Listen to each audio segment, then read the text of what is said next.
Good morning, everyone. So today we are going to be working on the foot, still a little bit more of the foot. Just going to give a little bit of a background of what I'm going through. So I'm wearing a compression sleeve because I've been dealing with swelling in the knee, moving down to the ankle and foot, creating swelling in the foot. Swelling in the ankle and the foot affects neurology, affects motor control, affects how the muscles and all the tissues actually function. And so I've been having issues with my gait where I'm not walking correctly through my foot based on that swelling, and that's caused some metatarsal pain, metatarsal phalangeal pain, sorry. Second and third toes, similar to a Morton's neuroma, it's painful going into extension, which is a big part of push-off for gait mechanics. So today is going to be focused on kind of lower extremity ankle foot injuries. It could be ankle sprain, it could be plantar fasciitis, it could be shin splints, ways in which I will use movement to kind of help softly load, and hopefully kind of reprogram out of patterns that are creating pain and opening up the nervous system to being able to explore new patterns. So with all that, let's get started.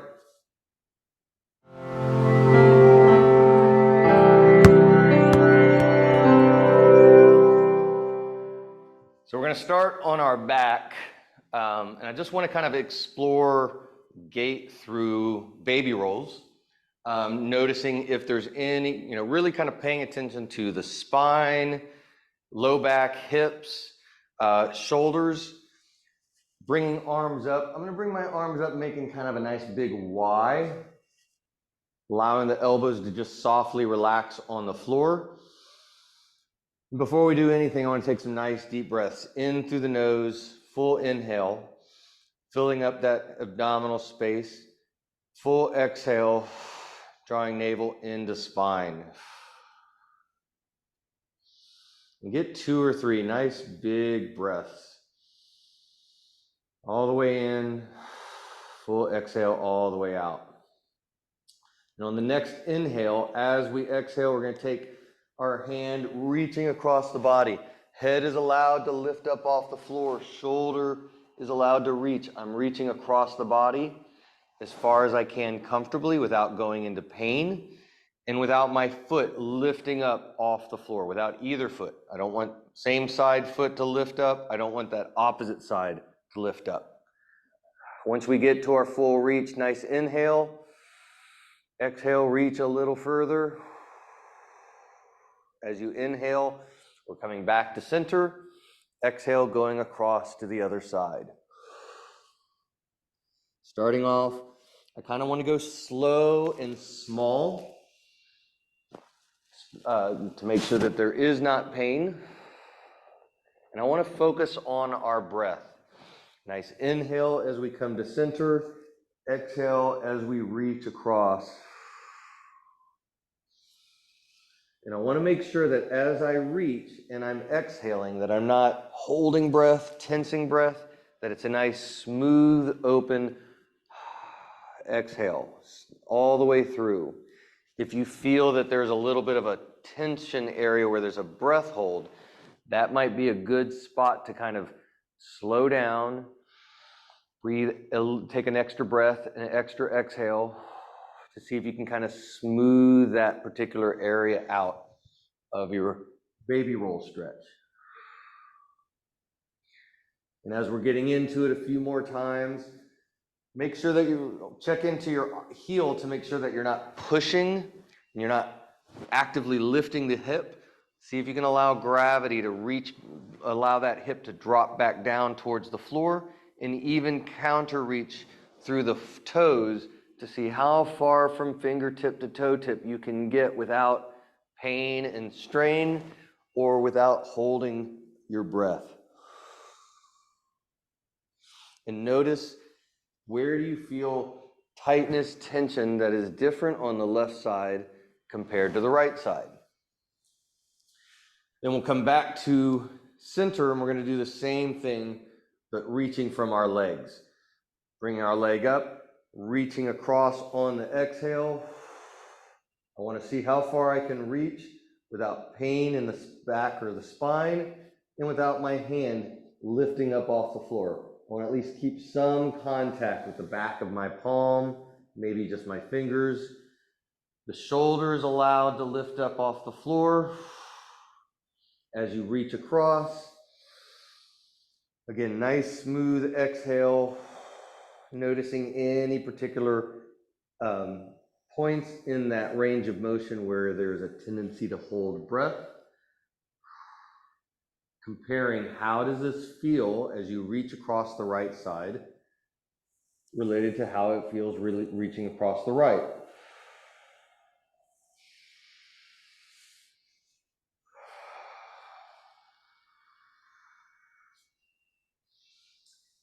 And then we're going to come up nice and easy into our quadruped position. Spreading fingers out nice and wide, grounding palms, surface area of the fingers, knuckle space, extending the elbows fully without locking, and then lightly rocking forwards and backwards, just loading into the wrist space. And we'll do 5 to 10 reps on each of these. We'll get through the wrist a little bit quicker so that we can focus more on the feet today. But I still want to compare right side to left side. We'll go ahead and turn fingers out to the side and getting into our side to side glide. So I want to pay attention to the difference between how this feels on the right wrist, forearm, compared to the left wrist and forearm. If there is a foot, ankle injury, lower leg injury to one side, very often there will be a component that goes across the body, and so you'll feel it in the shoulder, elbow, wrist, hand on the opposite side. It could also be showing up on the same side. There are patterns that'll show up on the same side. I find more common is going to be cross body, and more common being like 60% of the time. It's not a massive difference. Then turning fingers all the way back towards the knees. Again, the closer the hands are to the knees, the less intense. The further out, the more intense. I don't want this to be super intense. I want it to be soft and juicy. Lightly rocking back hips to heels. Again, comparing that right side to the left side. Being nice and soft with it.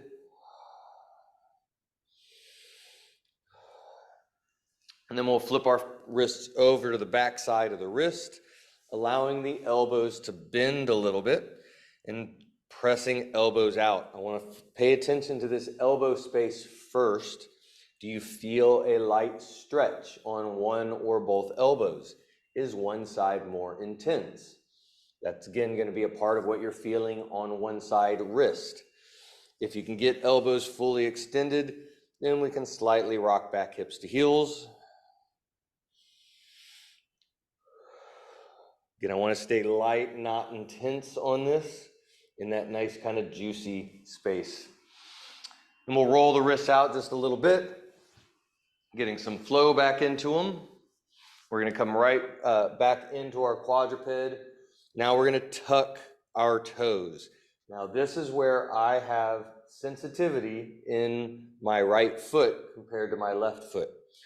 But I can still get a little bit of loading. So whenever there's pain present, then I need to come back to my rules of pain. I don't want this to be on a scale of 1 to 10. I need to give this a number. Right now, just lightly loading into it, I can already feel a level 1. I don't want that to get up to a level 3, which means I have to be really, really soft in my loading through the ball of my foot. So inhale as we're forward, exhale as we lightly rock back, hips to heels.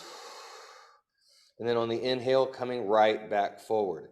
I don't want to load and hold, especially when there's pain present. And I am not getting anywhere near the amount of range of motion in my foot that I normally do. I'm very, very soft, and I'm just barely loading it. And it's a little uncomfortable.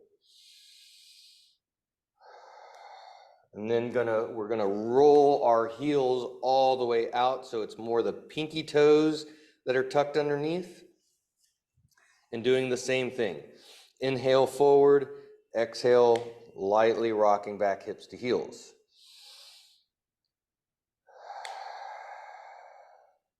This particular position is less painful because I'm not quite getting onto that second and third toe where I have the primary pain area.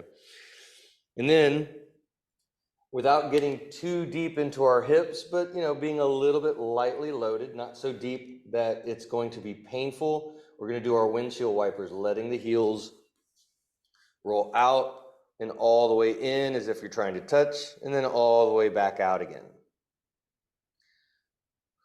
And again, I got to be very, very soft with this today. Now, with this kind of pain, this would be a good place for, if I had a little bit more time today, I would bring in the lacrosse ball and do a little bit of work on the bottom of the foot, and then come back to the foot mobility to see if that made any improvement, which for what I got going on, I found that the lacrosse ball on both feet has actually made a big, big difference. So I'm going to add that in on my own later, but I'm not adding it into class today. Coming right back into our quadruped. Since my foot is sore or painful, I'm going to let my ankles go nice and flat instead of tucking them underneath. I prefer, when there's not pain, to have them loaded, have that big toe loaded when I'm doing any kind of spine, any of my quadruped work. But when there is pain, we make adjustments. So from this position, we're going to start with some pelvic tilts, allowing that pelvis to move towards the floor, feeling the belly open up. Exhale, drawing navel into spine and getting that scoop of the pelvis. I'm focusing primarily on pelvic tilts first, seeing how far can you tilt forward, breathing into the belly, opening up without going into pain, pinch or pain in the low back. And then how much can you scoop? Seeing if you can feel some light load or stretch into the low back. My right side low back is a little tight. I felt it on the baby roll on that right side, and I definitely feel it in this little pelvic tilt. And that is largely related to the stuff going on down the rest of my right leg. If my foot doesn't hit the ground as well, if I can't push off, I'm not going to activate my glutes. I'm not going to get the same amount of movement through my pelvis and into my low back on that side of my body compared to the other, and that's going to create some significant imbalances in my hips and my low back. So I want to address those in other areas of movement because they're affecting my gait mechanics. So now we're going to start to free up the rest of the spine. As we scoop, allow that movement to continue up the spine as it gets to the shoulders. Press into the floor, allow it to move over the top of the head, as if you're trying to touch your tailbone and your forehead to this imaginary point right in the middle. See if you can feel your core light up on fire as you kind of press through the palms into the floor as you exhale, and then let the pelvis go forward. Belly slowly opens up to the floor. Feel that wave of the spine as it moves up to the chest, the shoulders or the sternum reaches down to the floor, and the head comes up last. Exhale as you scoop. Inhale as you wave, going back forward.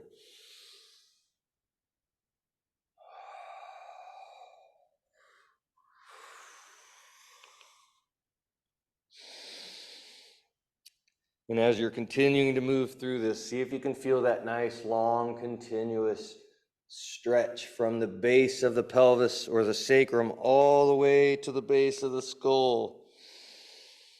Or notice where you feel it primarily in one spot. Does it show up more at the low back? Is it at the mid back? Is it up in the between the shoulder blades, or is it in the at the base of the skull? Is there one particular area that kind of shows up a little bit more tight than the others? And is it on one side of the body compared to the other side of the body? Those can be very, very helpful bits of information. Now we're going to bring our hands forward, getting our nice downward sticky gecko hands. Elbows are actively extended.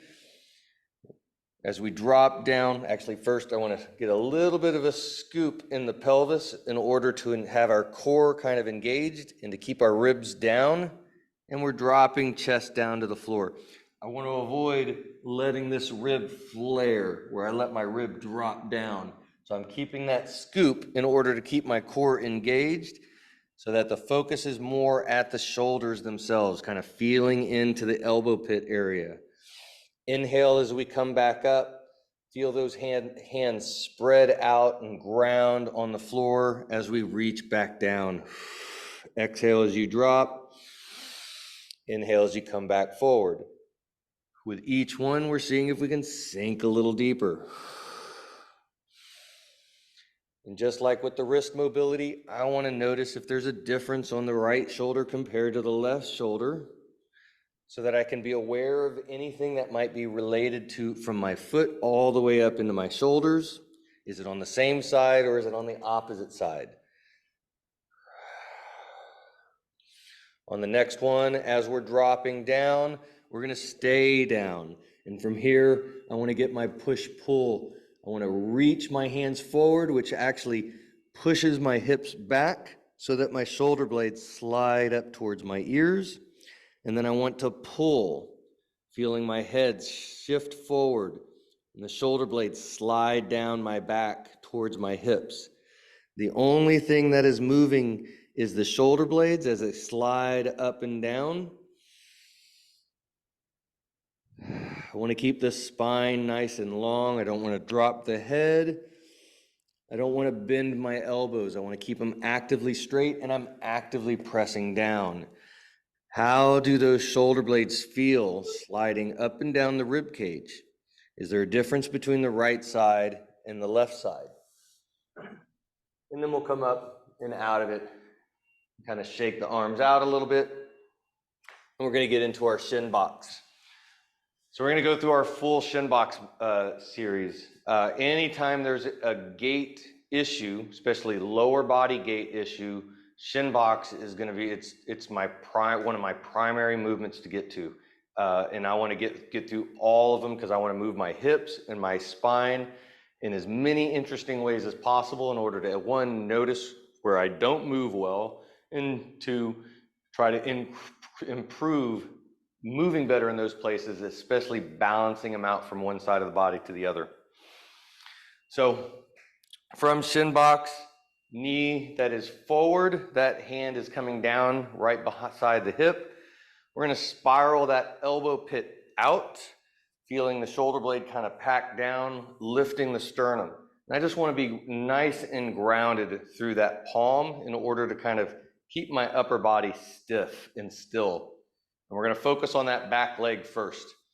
Opening up that knee towards the ceiling, feeling into that hip, and then letting it softly come back down. Inhale as the knee is on the floor. Exhale as we lift and squeeze. Going nice and slow, and we'll do like 5 to 10 reps. Notice how much range of motion you have on this hip, how tight it feels, so that we can compare it to the other side. Once you've done your 5 to 10, we're going to shin box through to the other side.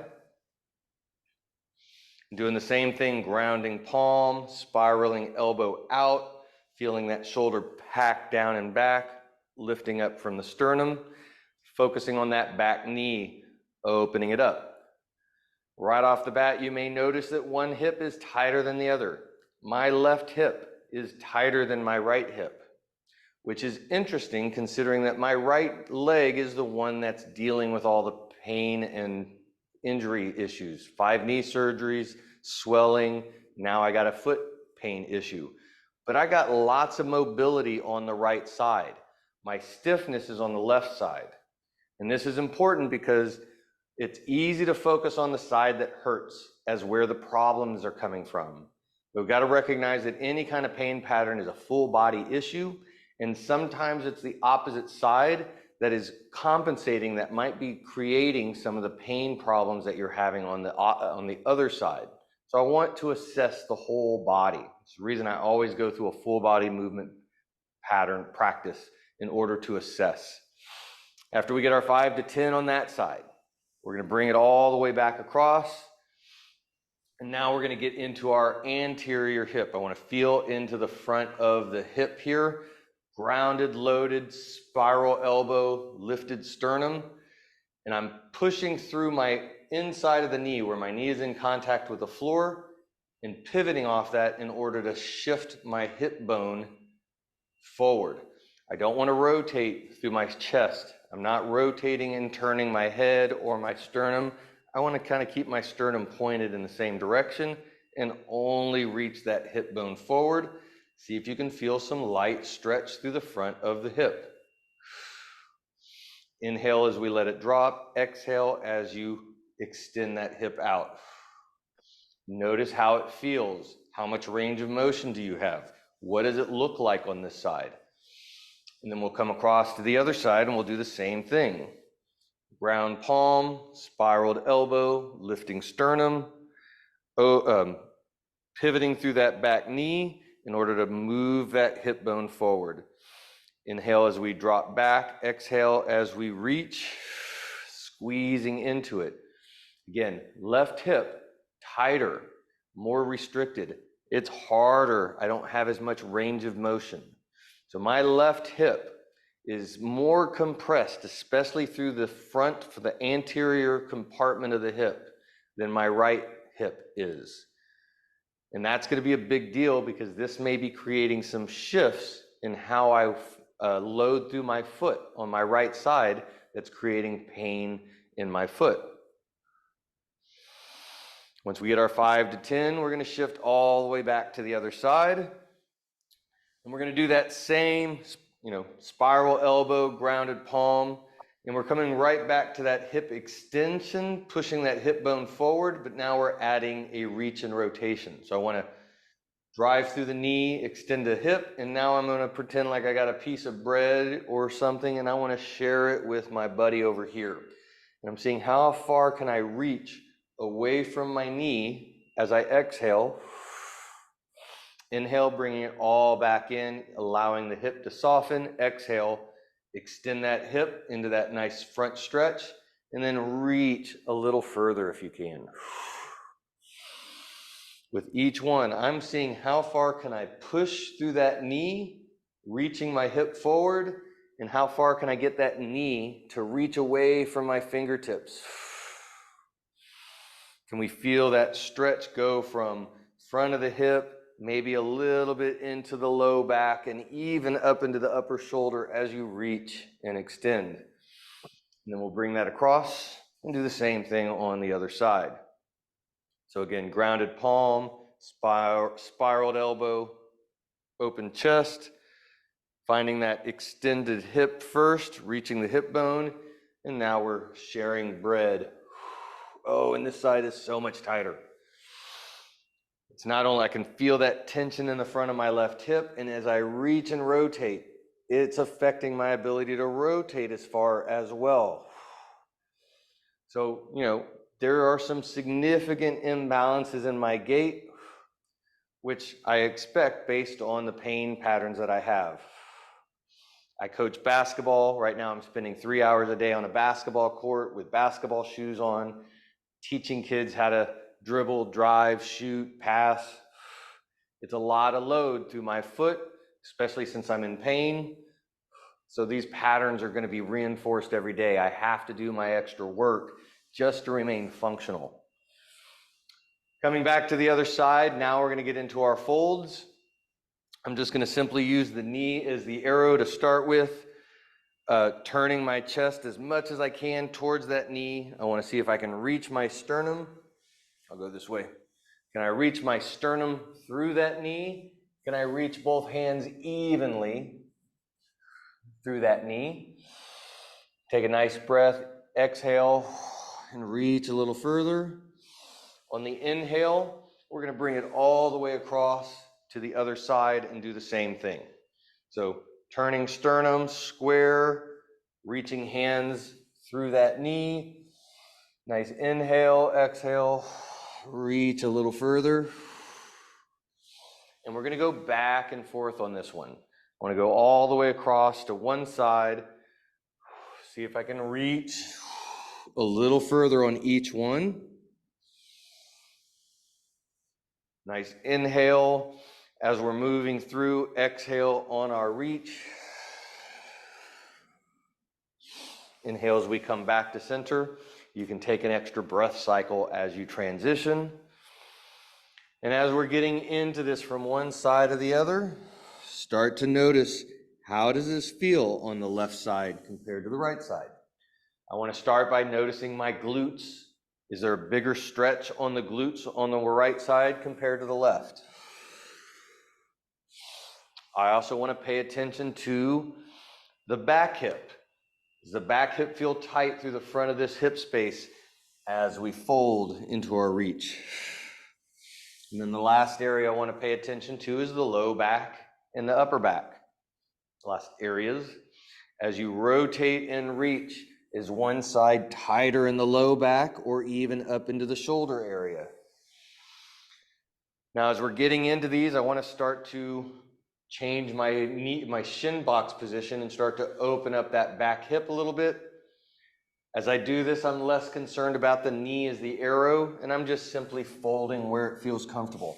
I can fold forward, I can forward out to the side, I can even reach behind a little bit.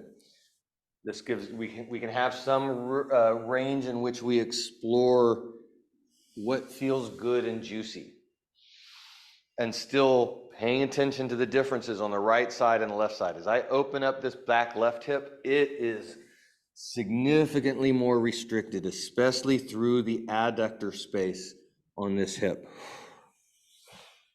But one thing I know from experience of doing this every day, that when I go through this series, it helps. It opens up that space. It gives me access to mobility that would not be there, and I feel better. I have less pain generally when I do this compared to when I don't. And we'll continue to open up that back leg until we get into more and more of what we'd consider like a yoga class pigeon pose. I am less concerned about the end range pose. I'm more interested in how the movement feels on the experience through the pose. So I don't want to get fixated on I need it to look a certain way.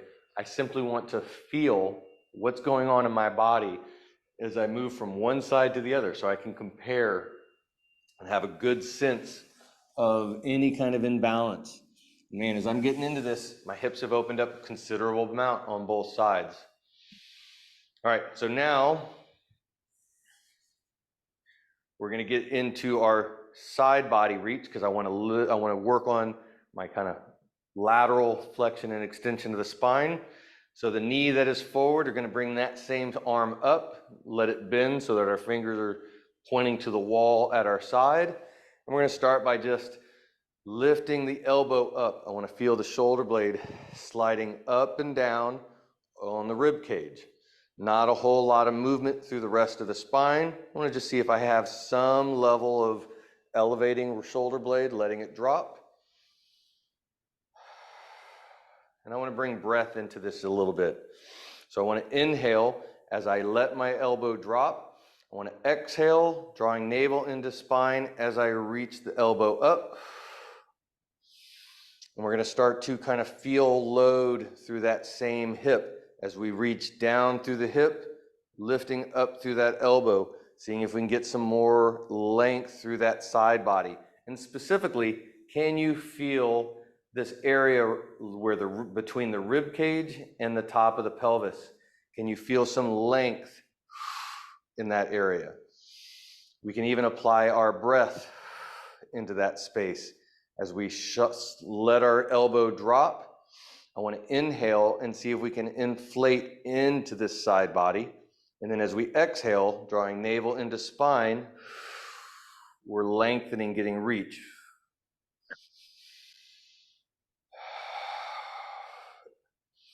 Now I want to add one more little component to this. We're continuing with that reach through the hip, lift through the elbow. I want to come back to the back hip, pivoting through that back knee, reaching that back hip forward, As the same side hip reaches down and elbow lifts up. See if you can feel this length through the back leg into this hip, all the way up to that elbow, kind of making a big C shape through the body. Inhale, letting it soften. Exhale, finding that length.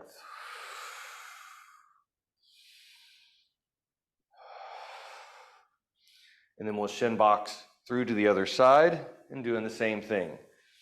So again, starting with just moving that shoulder blade, sliding it up and down. Now, interesting thing, my left shoulder is a little uncomfortable here. I got less range of motion. Again, cross body connection to that to the right side. Inhale as we're letting it soften. Again, seeing if we can start to breathe into this side body space on the inhale. Exhale, lengthening, reaching up a little higher.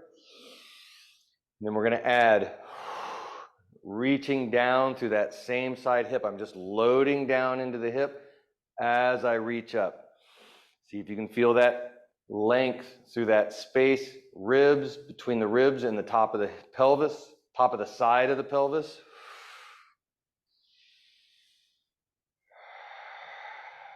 And then we're going to come to that back hip, pivoting through the knee, reaching that hip forward, same side hip down, elbow reaches up. Inhale into that side body, exhale, seeing if we can find that big C shape.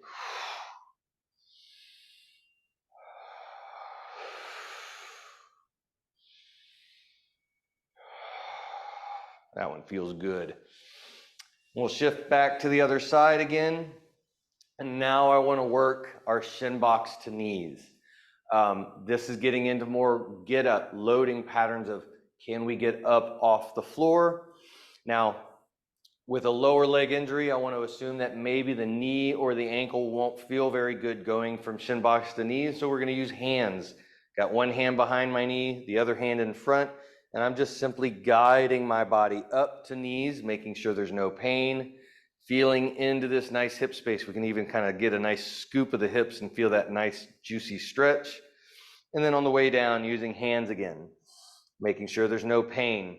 Let's come across to the other side and do the same thing. First thing I want to do is make sure that this is not a painful pattern. So again, hands assist, bringing us up, get that little bit of a scoop, feel that juicy stretch, and then hands back down.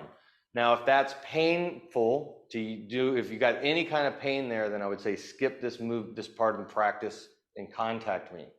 I'm coming back to the other side. If you can do that without pain, now we're going to try it without hands. I want to push through both knees in order to elevate. No pain, get that nice scoop. On the way down, I'm not just dropping straight down. I'm seeing how far back can I reach my tailbone before my hips naturally touch the ground. And then we're going to pop right back up. And then I'm reaching back. I'm seeing how far back can I reach. And then as soon as my hips tap the ground, I'm coming right back up. I want to feel that kind of length stretch on that reach. It's an eccentric stretch in the glute, and it's still stretching as I then drive through the knees to pop back up. This is working to get a little bit of activation through the hip, through the glutes specifically. And we'll bring that all the way across to the other side. This is also a really nice assessment for glute length and inhibition. So as we come to the other side, doing the same thing, driving up and then reaching that hip bone back as far as you can. So things that we can assess on this. As soon as we touch that tailbone, popping right back up. So things to assess. Are you able to control that reach all the way back to where your hip kisses the ground? Or do you find as you reach, there's a point you can't reach and you plop? That you get more range of nice reach with control on one side compared to the other. That's going to be a pretty strong indicator there's some glute imbalances going on. My left side, I'm able to control it, but man, that glute feels tight and restricted, kind of similar to the front of my hip. So I'm assuming my entire left hip is just stuck in a state of compression in order to create more stability for the right side of my body. Right knee, again, 5 surgeries, I'm still missing a ligament. I have instability in that knee. So the left side of my body has to work harder in order to create stability. Oh, but this feels so good as I go back and forth through it a few times. I'd say this is a movement I could probably use more of. All right, so now we're going to see if we can get into a deep kneel position. So I'm back into my quadruped, ankles are toes are untucked. Can we get hips all the way back towards the heels? And then can we sit on the heels? If you cannot get into this position, then I would skip this work for right now. From here, if this is not painful on the knees or the ankles, this may be a little strain. If you got an ankle sprain, this is definitely going to put a little bit of stretch through the ankles, that's, especially a lateral ankle sprain, through that lateral up into the front of the shin. There's probably going to be some stretch there. As long as it's not painful, I want to look at that stretch as probably a good thing. We want to get some length into that tissue. If it's painful, this is an area to contact me. Let me help work with you on that. So from here, we're going to start with some hip mobility. I'm turning my foot out, and then opening that knee up towards the seal or towards the wall, opening as much as I can to feel into that stretch, bringing it all the way back to the floor, and then all the way back to open. Moving back and forth.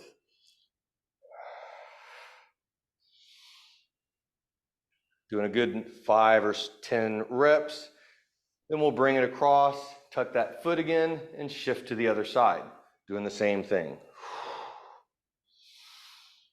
Again, I want to make sure that this position is not painful on the knees. If you got knee swelling, inflammation, it can be really difficult to get into this deep knee bend. There's not a lot of space when there's inflammation in the knee itself. After we do our 5 to 10, we're going to come back to the other side. And from here, I want to groove coming up to a half kneel and then back down. And I'm kind of pulling through my foot, through that heel, and I'm coming up and loading my foot. I want to make sure that this is not painful, uncomfortable, but we're also getting some mobility work on this back hip. And we'll bring that down all the way across to the other side and doing the same thing. I'm kind of opening that foot up more, digging that heel, coming up, feeling into that back hip, and controlling it back down.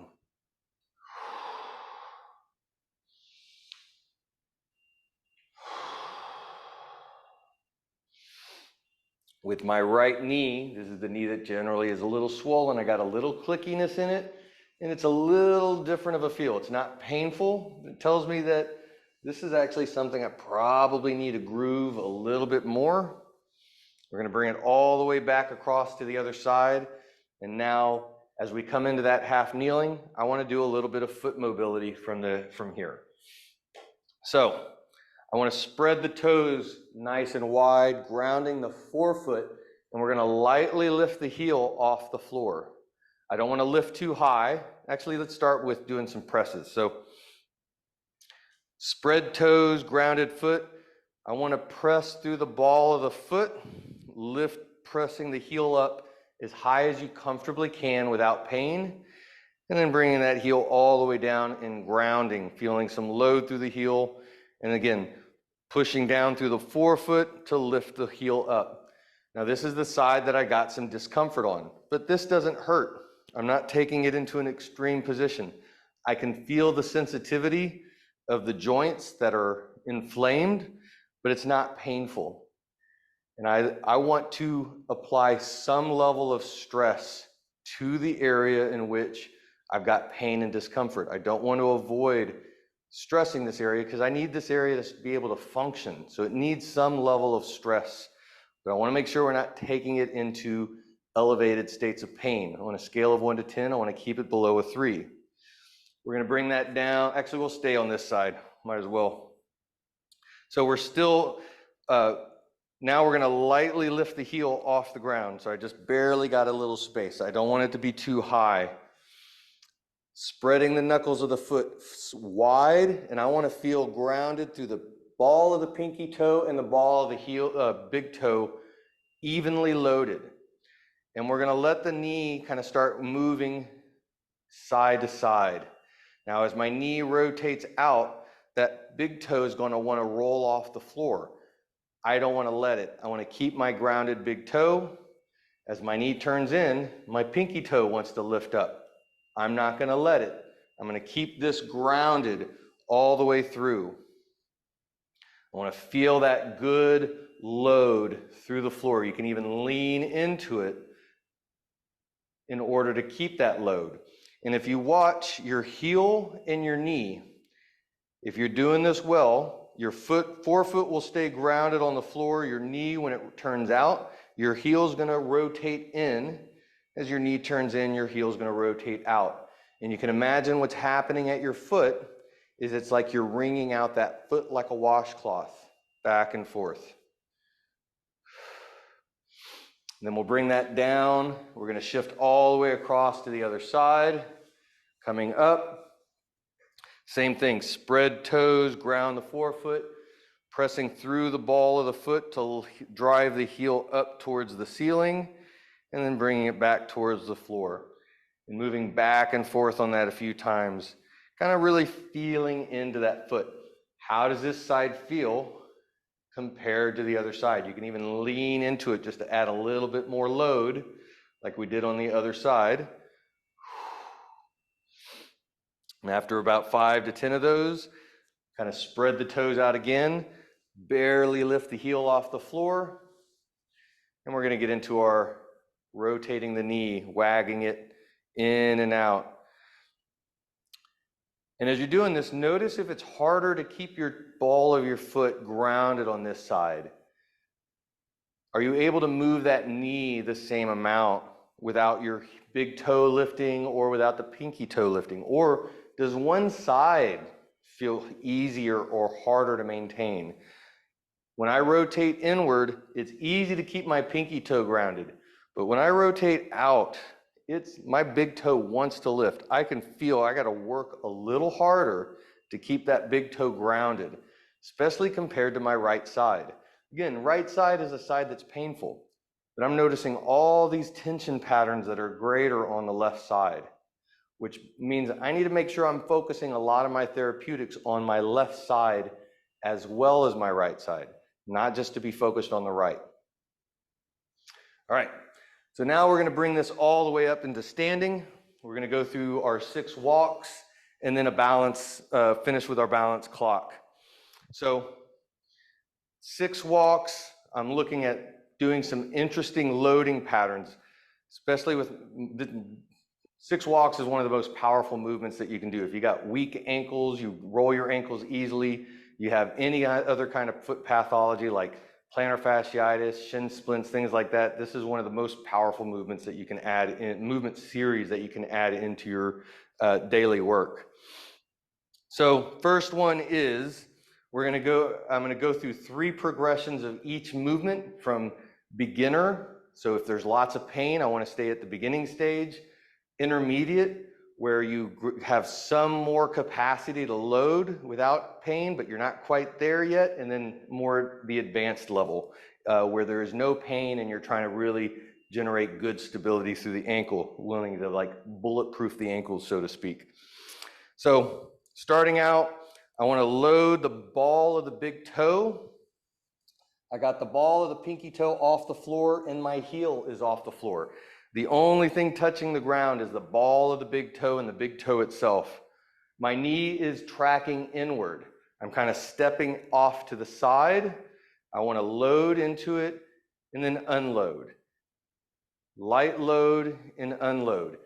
If this is painful, you can use a staff. Keep the load as light and soft as you need to keep that pain level below a level 3. Like that 1 to 2 is slight discomfort, not elevated. But as the pain gets better, I want to get more springy.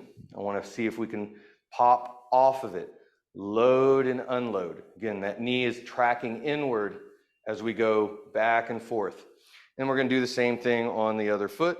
Load and unload. And just like with all our other movements, we're assessing, how does this side feel compared to the other side? Is it stiffer? Is it easier to control? Is it more challenging to control? This foot feels a little stiffer, not quite as springy. So that's the beginner level. Intermediate is we're going to start bringing it into walks, but we're only focusing on one side of the body.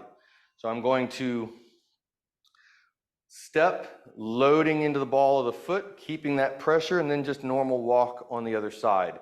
Step and walk. Load that ball of the foot. You can do this as a big circle, or you can go in a nice line. I like to do about 30 seconds to a minute on each foot. So we'll do the same thing on the other foot. Load and take a normal gait step. Load and gait.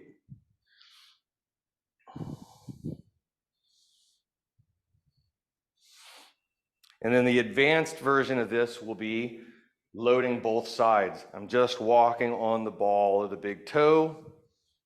Again, it can be a nice big circle. If you do a nice big circle, I'd say maybe make it a figure 8 so that you're turning in opposite directions on each one, because in your turn, there's going to be some interesting load patterns, and I want to make sure I'm giving that to the right side and the left side evenly.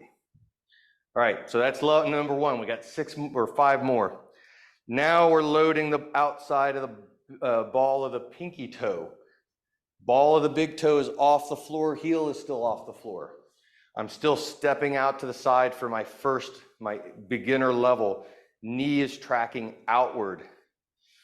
Getting into that same, starting soft, making sure it's not painful, and then seeing if we can find that spring where you're kind of, it's almost a bounce, right? You're feeling that load into the foot, and then it unloads.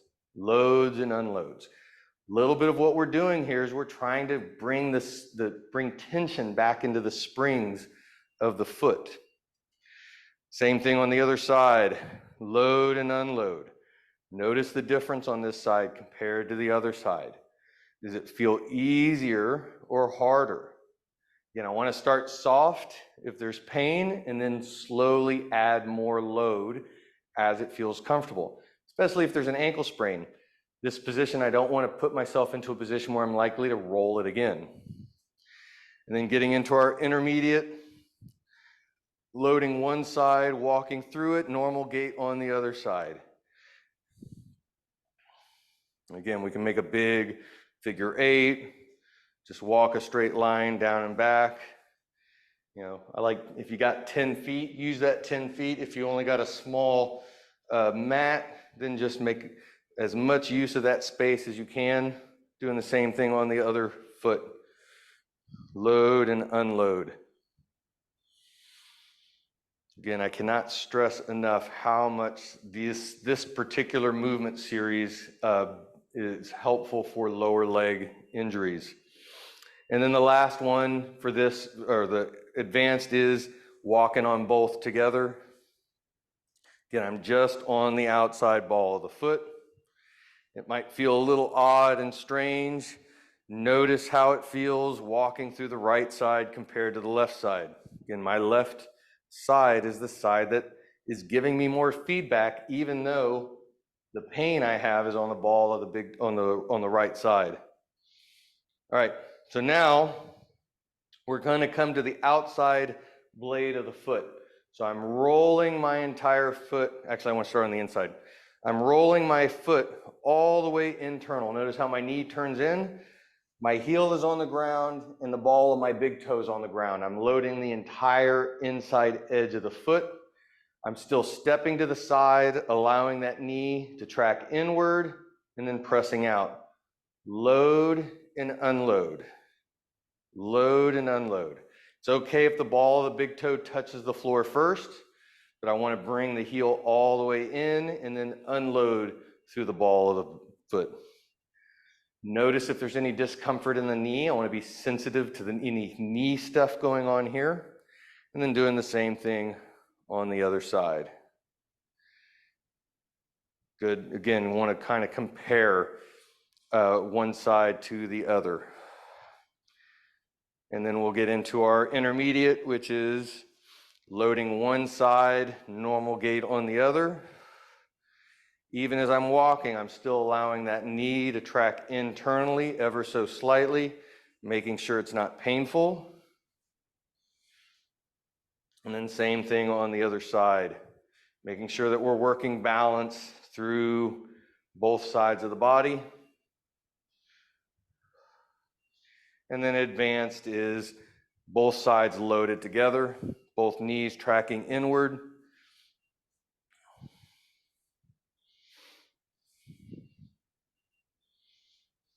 We can even walk backwards on these. I haven't talked about that. We can go forward and backwards. We can even walk sideways. There's all kinds of things we can add to these. Now we're going to come to the outside edge of the foot. Now again, if you got an ankle injury, especially a lateral ankle injury, I want to be very light and cautious on this. I'm rolling to the outside blade of the foot. I'm along that whole outside edge. Ball of the big toes in contact. The heel is actually lightly off the ground. If your heel's touching, it's not a big deal. But I want to get as much on that edge as I can without risking rolling the ankle. And again, we're going to start with a light load and unload. Knee is tracking out again. The knee tracking is also really important because part of what we're working here is getting us out of a single groove, right? When there's a pain pattern, we're grooving in our through a movement pattern in our body that creates a rut. And I want to get out of that rut because that rut is painful. And the only way to do that is to start tracking through the joints differently because it kind of helps to floss the rest of the joint, removes any debris in that joint. Make sure we switch sides, doing the same thing on the other side. In order to take, kind of remove that neurological groove and create a little bit more availability of something different. The nervous system needs to have variety in order to be to maintain balance. Once we groove in single patterns, it's really hard to ungroove them, especially when they're out of balance on one side of the body compared to the other. Intermediate, walking one side, loading the other. Again, nice big circle, figure 8. Doing the same thing on the opposite side. Again, notice the difference.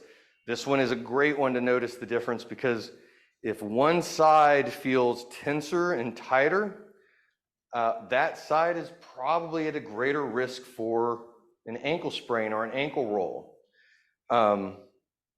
Largely because if it's tighter, it tells me that beyond that tightness where it should be able to have some length, it can't go there and it probably doesn't have neurological capacity to maintain stability.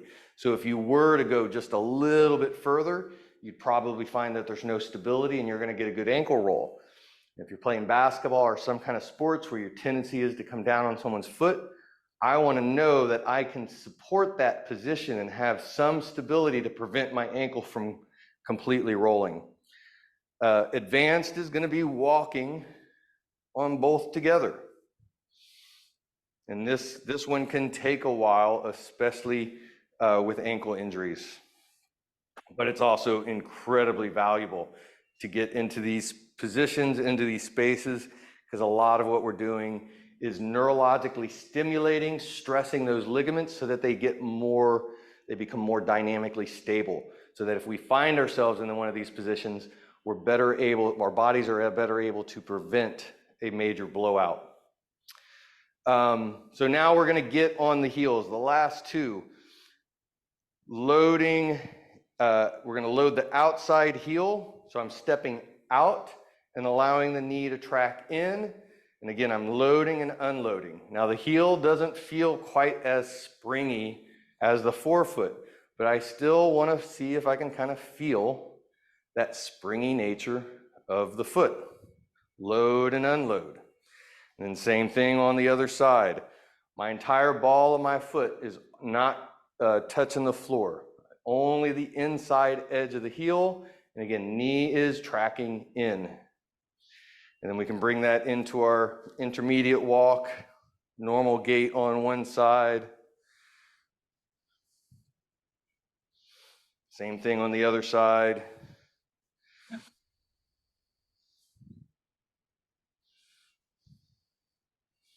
And advanced would be both together.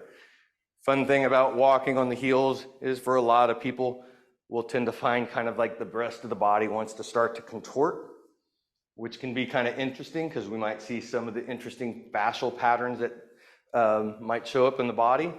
That can be informative in its own ways. Last of the 6 walks, loading the outside heel. I'm bringing my foot, my step in line with the body instead of out, and the knee is tracking out. And again, I want to stay light to start with. Load and unload, load and unload. Same thing on the other side. Again, I want to see if I can find that springy nature of the load, even though this is the heel and it's not very springy. And then we can come into our intermediate.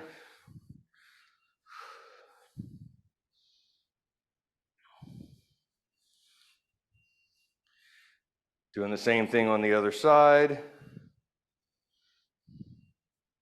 If you have heel sensitivity on one heel doing any of the heel work, that might be an indication that the heel bone is not mobilized very much, that there's compression within that heel bone. Advanced doing both together.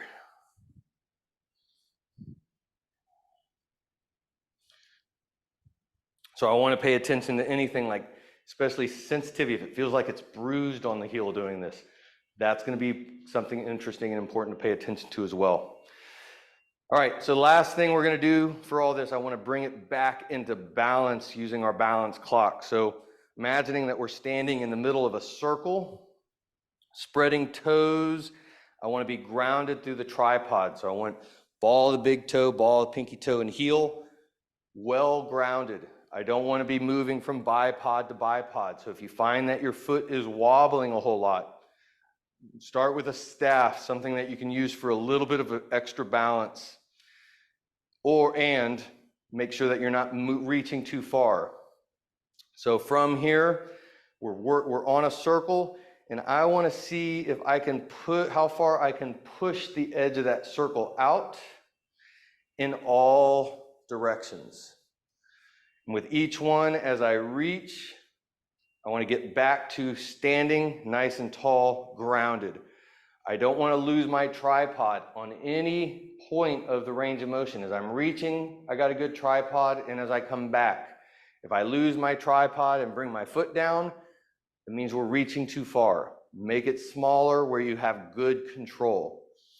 As we reach into these back spaces, allow the hip to open up a little bit, making sure that you feel safe and comfortable on the knee.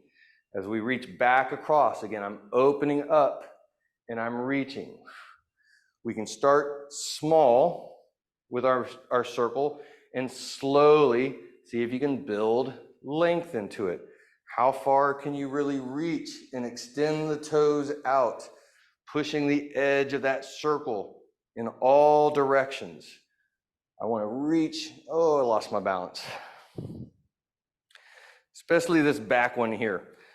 I want to feel that reach so that I can feel the load through my glute. Can you reach those toes as far out as you can as you drop into it? Same thing to the side, out. And then we'll switch. Do the same thing on the other side. Nice spread foot, grounded. And then each one, starting small, but we're pushing that circle out in all directions. Want to make sure that this is not painful on the knee. So only go as far as you can without moving into pain. Notice if you feel more grounded on the right foot than you do on the left. Are you able to push your circle out further on one side without losing balance? Does one foot feel shakier than the other? That's really important, especially when we're working together, because that's a big imbalance. Again, as we're making that circle bigger, so even reach and extend the toes. See if you can start to feel that load through your glute.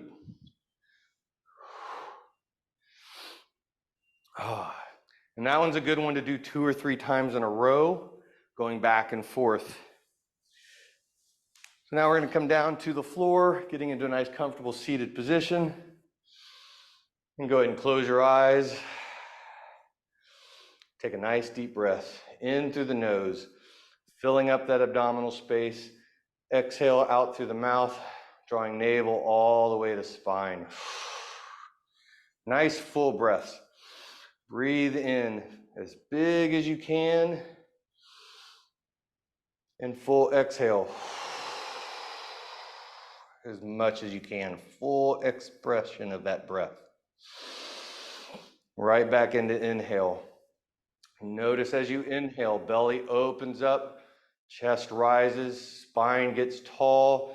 As you exhale, navel to spine, your pelvis scoops just a little bit. Your shoulders are able to soften. Inhale, inflates the spine, makes you tall. Feel those shoulders open up, chest opens up. Exhale, nice softening and rounding of the spine. As you inhale, breathing in, opening up, feel any of that tension getting pushed up to the shoulders, into the neck, even into the abdominals as you expand that belly out. And as you exhale, let that tension just rinse off your body. Like that breath is just a little bit of rain, and it's just rinsing all that tension away. And we can have 2 or 3 more nice big breaths in. And that nice release of that tension on the exhale.